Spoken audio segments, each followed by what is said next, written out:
Hello and welcome to Let's Talk Loyalty and Loyalty TV. If you feel like you're facing a perfect storm and increasing pressure to build brilliant customer loyalty in a very complicated world, then you're not alone. We all know that customer behaviours have changed dramatically. And at the same time, brands are being expected to achieve more, but with fewer resources. Loyalty marketing is simply not working like it used to. If so, you will love today's episode. It's a masterclass in tools, tips and techniques for loyalty marketers in 2024. We're joined by Michele Fitzpatrick from Marigold, who has more than 30 years' experience as an advocate for putting the humanity back into marketing. In this episode, she shares her wisdom and expertise and top 10 tips to improve your customer loyalty and do more with less. So, whether you're listening on Let's Talk Loyalty or watching us on Loyalty TV, I hope you enjoyed today's conversation and Michele's top tips on growing your customer loyalty in 2024. So, Michele Fitzpatrick, welcome to Let's Talk Loyalty and Loyalty TV.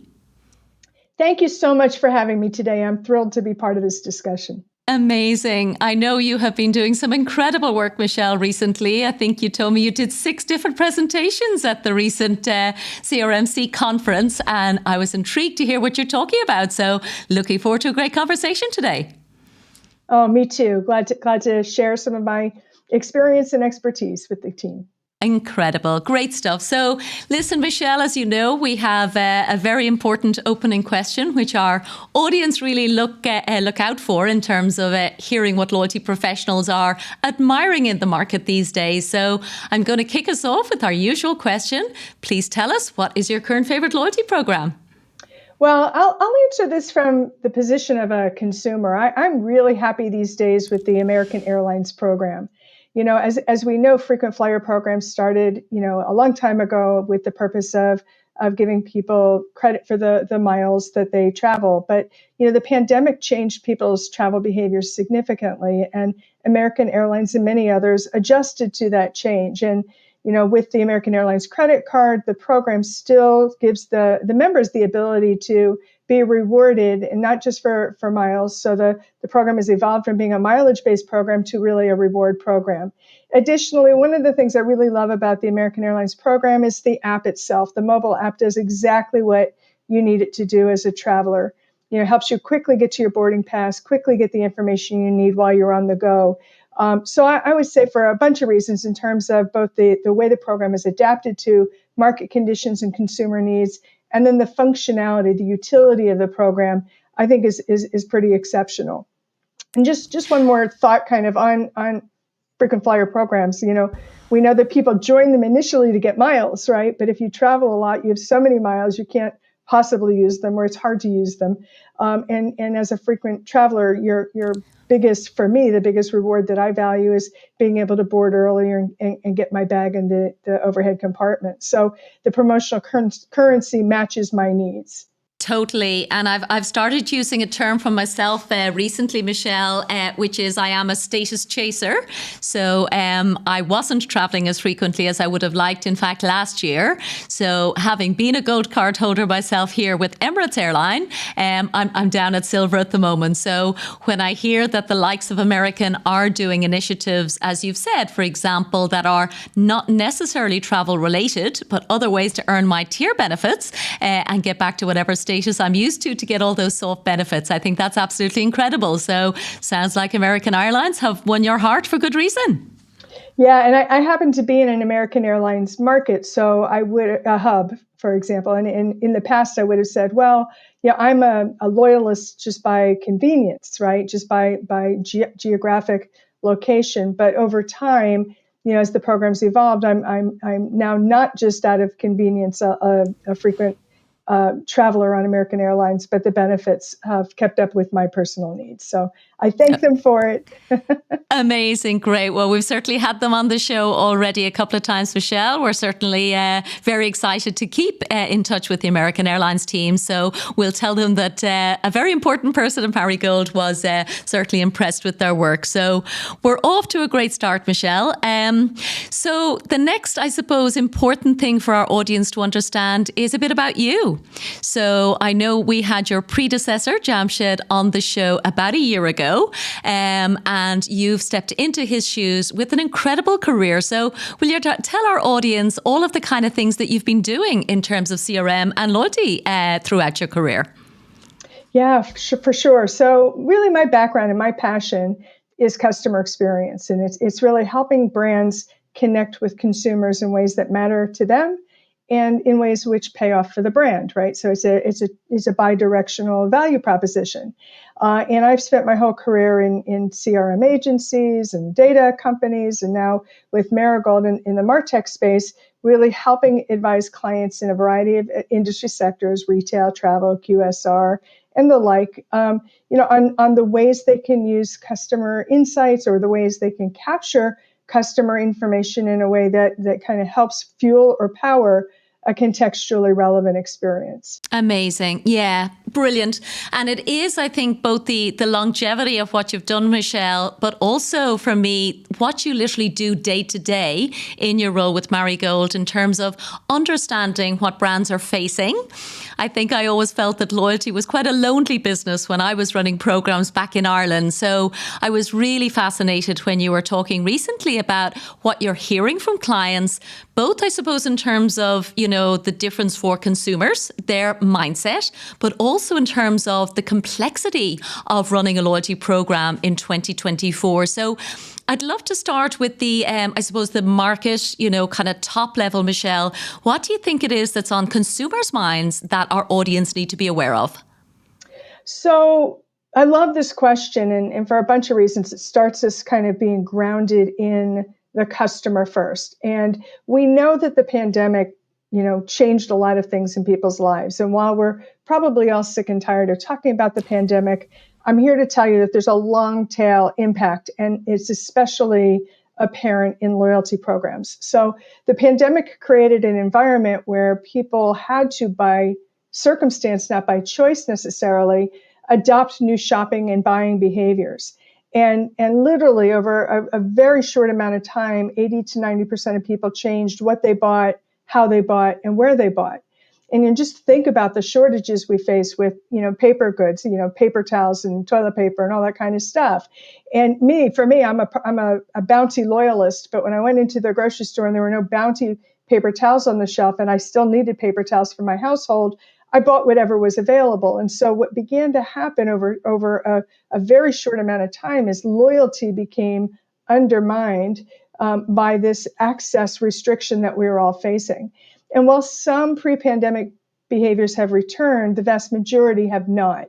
And so today, especially as it relates to loyalty programs, we have digital front and center, digital and mobile front and center in terms of the customer experience, and a buyer journey and an experience that is really driven by the consumer, not driven by advertising, not driven by marketing, not driven by the brand, but the consumers figured out how to get what they want, how to get what they need. Now, you match that kind of the restrictions that we face for a period of time and add to it then the economic challenges. And now you have people that are not only buying and shopping differently, but faced with economic headwinds, they begin to purchase differently, look for things that are on sale or only buying with a discount or putting off expenses. So the things that we got used to, the levers that we got used to for loyalty programs in particular, to drive incremental visits, to drive average order value, to drive margin, all of those things that we've used in historically to move the needle on the key metrics and the customer behaviors that matter, those things haven't been working so well for many brands. So we're really at this moment, in my opinion, where any loyalty program, whether it was created a year ago or 10 years ago or whatever period of time, now is a moment where I think all loyalty programs deserve a little bit of inspection and reimagining.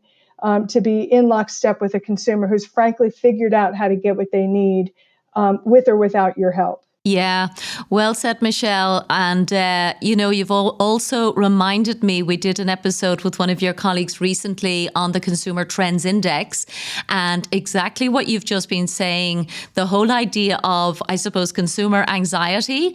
It's not a word I find very comfortable because none of us want to feel like that. But I do think, as you said, there is that long tail effect. We possibly haven't discussed it enough because we're all dying to move on into the new world.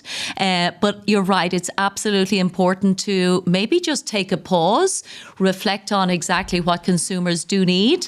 And I know you're pretty obsessed in terms of making sure that it's customer first in terms of insight before we start building anything. So thank you for reminding us about what's important to consumers at the moment. And I think the important thing, again, to recognize, as you said, is many programs are perhaps not performing the way they were.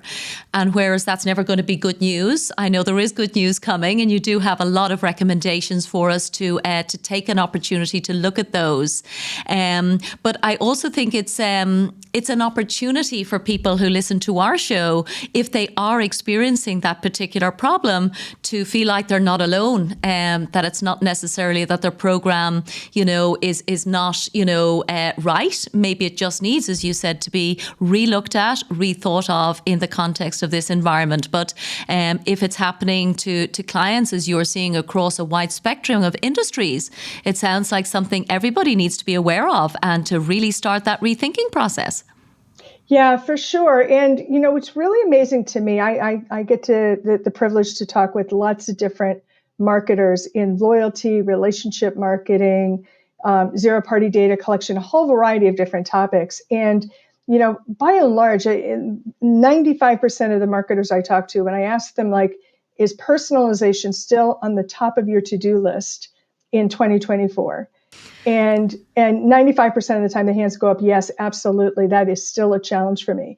And for me, that's a little bit mind-blowing because we've had data-driven marketing or CRM for almost 40 years now. So you got to ask the question, why is personalization still a challenge?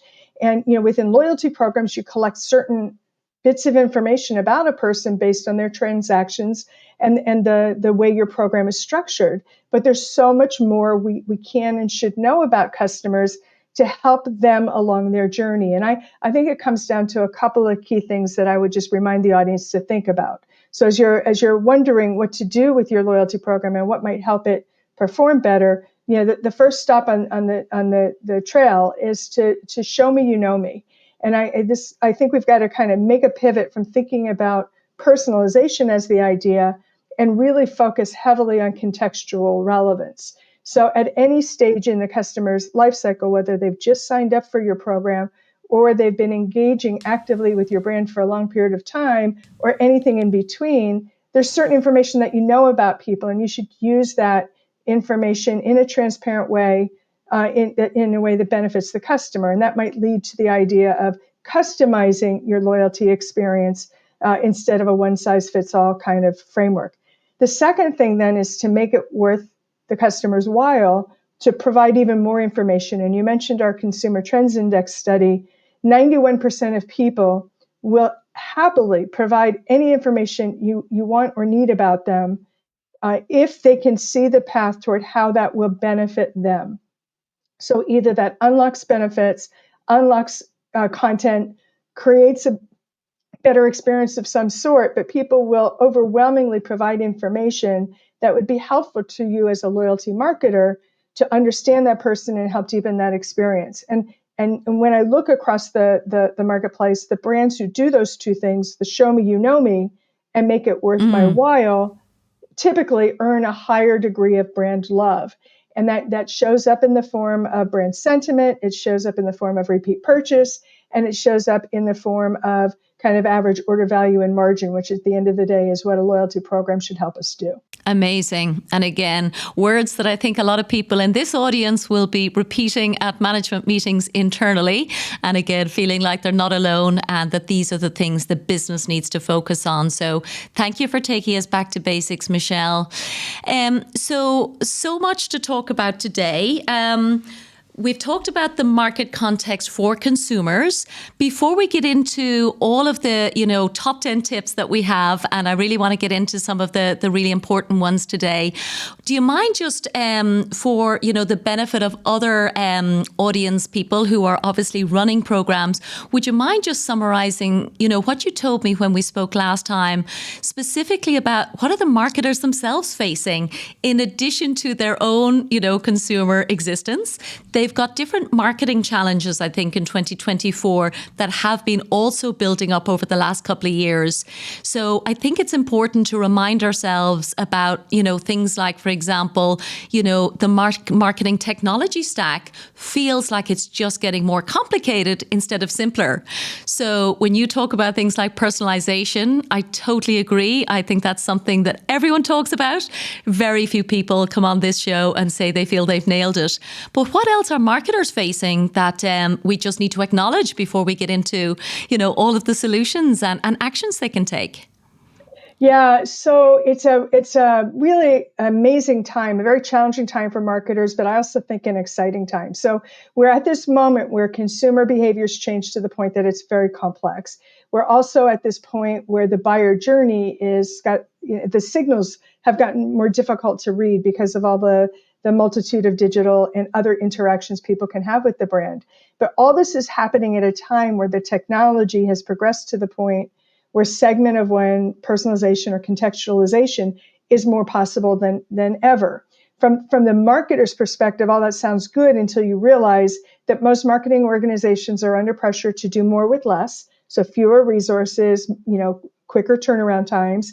They have more complex technology stacks. So the need to do, as you mentioned, tech stack consolidation to try to kind of simplify the technology and to make it easier to link all of the signals and leverage all the intelligence about a consumer that can be garnered in lots of different places, but use it in a productive and effective way.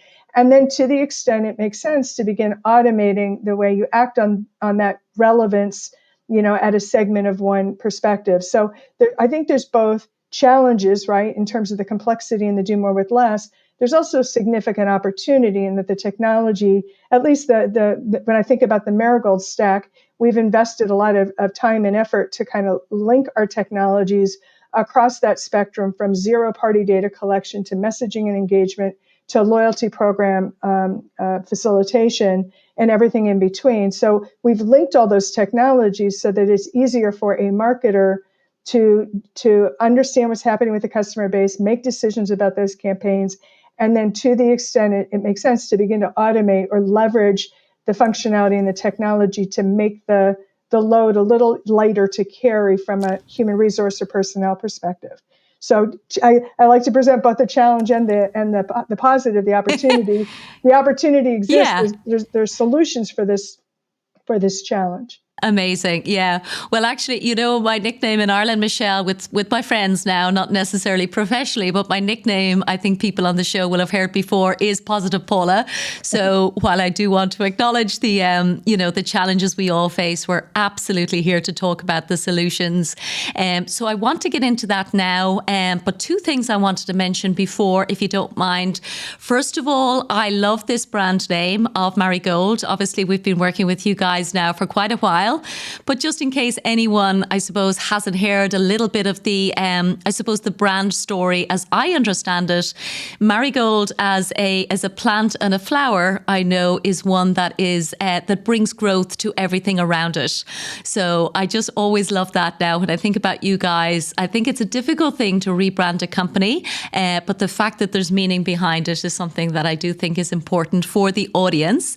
So thank you for bringing that to our attention. And now let's get into the actual solutions, Michele. What is it that you think, as you said, there's lots of opportunities. You guys have done a lot of work in terms of simplifying things. So tell us about this particular, I suppose, presentation you have as well, because one thing we have found on this show is a lot of the audience love to reach out and get, access to additional information from industry experts. So I know you guys are very generous in terms of sharing additional information. So tell us about the particular presentation you've put together for our audience today. Yeah, I put together a presentation to kind of bring all these concepts together in one place, right? To first set the stage for the changes in market conditions and why, as loyalty marketers, we need to have a rethink about our programs. And secondly, I have some content in here that really covers some of the blocking and tackling about how loyalty needs to fit into the larger context of brand marketing. So in many organizations, the loyalty team and the loyalty program are kind of off on their own, doing their own thing. But if I look at the brand level, the loyalty program creates a tremendous opportunity to collect information and insights about consumers, not in some nefarious way, but in a way that helps you understand what people want, the behaviors that they exhibit, and to be able to utilize that in ways more broadly than just within the loyalty program. So I look at loyalty as a knowledge center that organizations typically under leverage because it's kind of on its own. We also Yeah. know that there are some traditional ways where have been effective in terms of, even some oldies and goodies that are coming back now and really effective in kind of stimulating loyal behavior. And those include things like punch cards and some very simple ideas. So, in your rethink about kind of evolving your program, you don't have to be kind of necessarily distracted by shiny objects, but there are some oldies and goodies in terms of capabilities that consumers really value and are really helpful in getting people to engage or to re-engage. We also need to take into account mobile wallets and a whole variety of other things, AI and ML, that are newer in the loyalty toolkit, which are also things that any loyalty marketer should be looking for the proper ways to incorporate. So this material that I've prepared for the audience will give a lot of this information. If anybody wants to have a deeper conversation, they can reach out to us at Marigold, and we'd be glad to have a conversation about it. But it concludes with, and I know you've referenced this a couple times so far, Paula, that there's our top 10 things that loyalty marketers should consider, and those are included in this presentation material as well. Super, super. Yeah. I always feel like, for example, Michelle, as we've talked about, you're presenting at so many conferences, and with the best will in the world, like I've already kind of, attended a number of conferences recently. I've plenty more coming up, but I always feel like I'm missing out. So I think our opportunity, again, with your support, is to be able to share it more widely. So thank you for putting this deck together for our audience. And we definitely won't have time to do all 10 of them today, Michelle. But as we sit here, middle of 2024, what do you think are the single most important things that our audience should be thinking about in terms of prioritizing, optimizing, I suppose, their programs, again, with all of this long tail that we've talked about, all of the additional complexity, but the opportunity to do something, as you said, maybe it's back to basics. So where should we start? So I'll cherry pick a couple of them from the top 10. One that I think is extremely important, at least right now, is that when a lot of brands, we talk about customer experience, and we talk about the buyer journey, and we measure things in terms of clicks and opens and all those kinds of things. But my plea to loyalty marketers everywhere is that it's time to evolve from thinking about it as a customer experience and really evolve to thinking about it as a human experience. When you do that, it will cause you to kind of take a look at what are our messages and what are our offers and what's our value proposition and how do we support the human being at the other end of this conversation. We've all been through a lot lately where some are in better shape than others, but the whole idea here is when you start thinking about the human being on the other end of this relationship that you're trying to build, it causes you to kind of really get very contextually relevant and personal. So that would be the first thing. Another thing that I would mention is that digital and e-commerce has been certainly on the rise for the last 10 years or what have you, but it's plateaued or leveled out a little bit. And 75 to 80% of consumer purchases across all categories of goods still happens in a physical environment.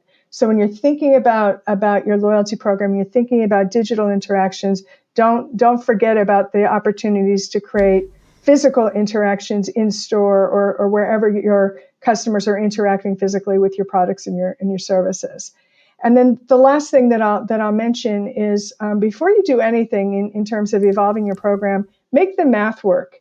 If the math doesn't work in kind of simple back of the napkin calculations, all the time and effort that you might put into changing and evolving your program might not be time well spent. So make the math work. So, are the changes that you want to make to your program, are they really the right things to affect the key metrics that matter, or the engagement that you're trying to foster with your customers, or the brand love that you're trying to build? So you got to make the math work and make sure that your investments are going to give you a proper return in both the brand love as well as the financial impact to your company. Absolutely. And I've often said again on this show, Michele, like that's often where I struggled as a loyalty marketer because, I was working on my first program and yes, I was an experienced digital marketer, but I didn't have the loyalty marketing expertise. And I think that's what I love about what you guys offer, I suppose, as a dedicated team, because I know you don't come into the client conversation to talk about the tech. You actually come in to talk about making the program work. So I'll, of course, make sure in the show notes to link to your profile if people do want to reach out to get some support in terms of what the math might look like, either within the current model or, of course, if they're looking to make different changes to that. So thank you for focusing on, of course, the commercial side, because yes, it has to work for the consumer, but it definitely has to work for the business. So all of these sides are equally important. So I'll pick up on my favorite one as well, Michele. You've, I suppose, alluded to it, but for me, I've always fallen in love with this concept of the difference between big L loyalty and little L loyalty. And you've referred to it there in passing, but just for anyone who's not familiar with that concept, it is my favorite of your top 10 tips to keep in mind. So would you mind just explaining that for anyone who's not familiar with the concept?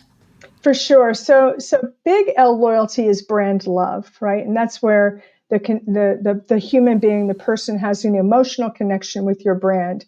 And when people have that kind of experience or that kind of relationship with your brand, they forgive you when you mess up, because everybody messes up every once in a while. And you don't want to plan for messing up, but brand love buys you a lot of goodwill with a customer. It also, brand love, the big L, also causes consumers to buy not always at a discount, right? To kind of have your brand or your products top of mind, so that every time they're in market for something that they could buy from you, they think of you first. The small L, the little L in loyalty, is really your transactional or programmatic loyalty. And most loyalty programs, let's face it, loyalty programs were invented 100 years ago with the purpose of connecting a consumer to a purchase, right? And so the program at its core, loyalty programs at their core, start from a position of rewarding transactions that are identifiable to the consumer. And so I think, in my experience, the best programs have a combination of the big L and the little L. So the transaction piece is the little L is what gets somebody to sign up for your program. The big L is what gets them to stay. The big L is what gets them to behave differently and incrementally. And the big L is what gets them to tell other people about your program and your products and help them become advocates. So I could do a whole workshop just on big L, little L loyalty. I would be glad to do that in the future if you'd like. But it's really important. I'm glad you raised this. It's really important that programs today have to have some of each. And the big L, the brand love building things, can be and should be very customized to the individual. 100%, yeah. And the reason I did want to touch on it today, Michele, is in my experience, again, in different sectors, but I often felt that Big L was seen to sit in different departments to the loyalty program owner, for example.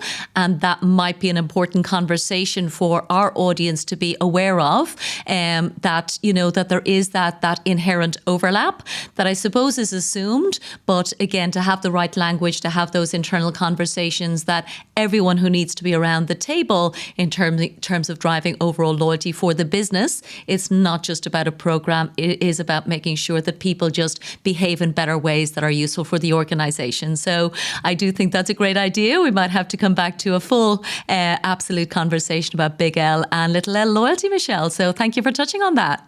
It would be my pleasure. It's one of my favorite topics. Amazing. Great stuff. Well, listen, we're running out of time for today's episode. I just want to, again, remind people that the presentation deck is going to be available both from, of course, ourselves here in Let's Talk Loyalty. And, of course, directly, we'll make sure you're linked on the show notes for this episode. The presentation deck is called Reimagining Loyalty in 2024 and Beyond. So a fabulous 32-slide masterclass in terms of what loyalty marketers need to be thinking about in 2024. So that's my key outtake for today for our audience and top recommendation. Is there anything else, Michele, that you wanted to mention before we wrap up?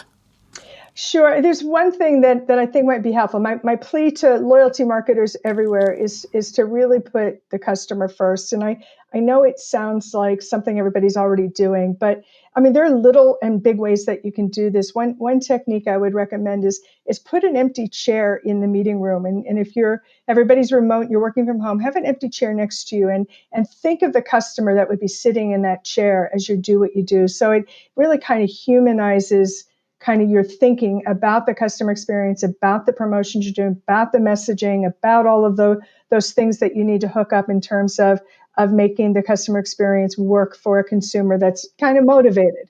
So bring the customer into the room virtually, physically, any way you can, and your program and your results will be better for it. Oh, I love that. That's a great idea, Michele. I'm going to do that actually for Let's Talk Loyalty team meetings in future as well, to make sure our audience are in the room with us. So a very practical, actionable piece of advice to close off on. So listen, I just want to say thank you so much. It's been a wonderful conversation. I really feel like I've learned so much and so much more available to learn from you as well. So Michele Fitzpatrick, Vice President of Enterprise Strategy and Services with Marigold. Thank you so much from Let's Talk Loyalty and Loyalty TV. It's been my pleasure. Thank you for having me today.